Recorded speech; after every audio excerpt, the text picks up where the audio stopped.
आश्विन माह के शुक्ल पक्ष में आने वाली एकादशी का नाम है पापांकुशा एकादशी, अर्थात पापों पर अंकुश लगाने वाली एकादशी। और आज की इस वीडियो में आप जानेंगे पापांकुशा एकादशी की तिथि, शुभ मुहूर्त और इस एकादशी के महत्व के बारे में। पापांकुशा एकादशी का उपवास केवल पापों के नाश के लिए ही नहीं बल्कि आत्मिक शुद्धि और भक्ति के लिए भी होता है। चलिए अब हम ये जानते हैं कि कैसे ये एकादशी हमारे जीवन में सकारात्मक परिवर्तन ला सकती है और कैसे हमारे पापों का नाश हो सकता है। जाने अनजाने में किए गए व्यक्ति के पापों का प्रारब्ध उन्हें हमेशा तब तक झेलना पड़ता है जब तक उन पापों का प्रायश्चित न हो जाए या वे पाप जड़ सहित नष्ट न हो जाए। जो व्यक्ति अपने जीवन में जिस तरह के पाप कर्म करता है उसे उसी प्रकार के नरक की प्राप्ति होती है। और पापांकुशा एकादशी का एकमात्र उपवास ऐसी सामर्थ्य रखता है जो व्यक्ति के जन्म जन्मांतरों के पापों का नाश केवल एक ही दिन, एक ही क्षण में नष्ट कर डालता है।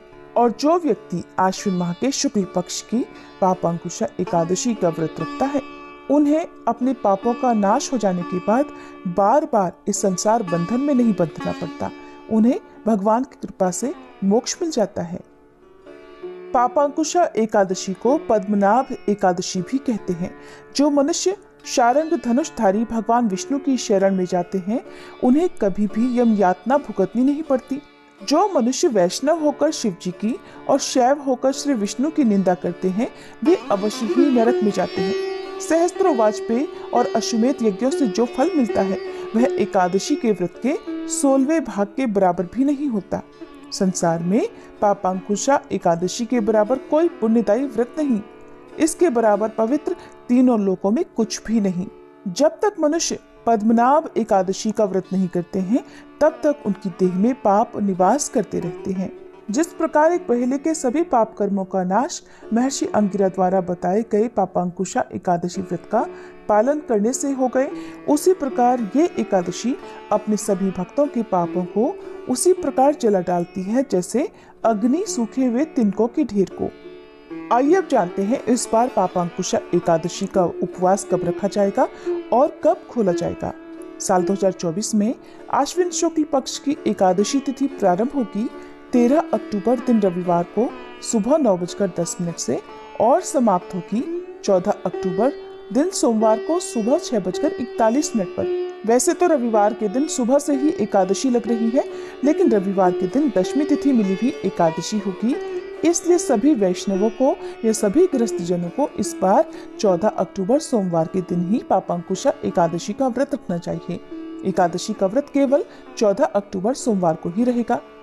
14 अक्टूबर सोमवार को सूर्योदय होगा सुबह 6:27 पर, सूर्यास्त शाम 5:58 पर। ब्रह्म मुहूर्त सुबह 4:51 से 5:39 पर। अभिजीत मुहूर्त रहेगा सुबह 11:49 से दोपहर 12:35 पर। अमृत काल शाम 6:09 से 7:36 तक और राहु काल सुबह 7:30 बजे से 9 बजे तक रहेगा। द्वादशी तिथि प्रारंभ होगी 14 अक्टूबर सोमवार को सुबह 6:42 से और इसी के साथ हरिवासर का समय भी शुरू हो जाएगा और द्वादशी तिथि समाप्त होगी 15 अक्टूबर दिन मंगलवार को सुबह 3:42 पर। 15 अक्टूबर मंगलवार को सूर्योदय होगा सुबह 6:27 पर और सूर्यास्त होगा शाम 5:57 पर। ब्रह्म मुहूर्त सुबह 4:51 से 5:39 तक। अमृत काल रहेगा दोपहर 3 बजे से 4:25 तक। अभिजीत मुहूर्त सुबह 11:49 से दोपहर 12:35 तक और राहु काल दोपहर 3 बजे से 4:30 बजे तक। हरिवासर का जो समय सोमवार को सुबह से प्रारंभ हुआ है वो दोपहर लगभग 12:30 बजे तक समाप्त हो जाएगा।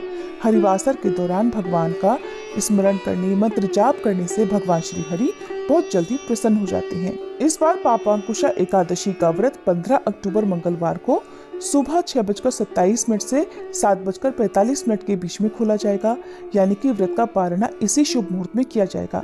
ध्यान रखिएगा तिथि सुबह सूर्योदय से पहले ही समाप्त हो रही है और जब भी ऐसा होता है तब त्रयोदशी तिथि के शुरुआती कुछ समय में व्रत का पारणा करने से कोई दोष नहीं लगता, बल्कि व्रत पूर्ण हो जाता है। इसलिए आपको जो मुहूर्त बताया गया है उसी मुहूर्त के अंदर अंदर आप अपना उपवास अवश्य करें। यदि आज की वीडियो जानकारी अच्छी लगी हो तो वीडियो को लाइक करके इस दिन आप हमारे चैनल पर पापांकुशा एकादशी की कथा भी जरूर सुनिएगा।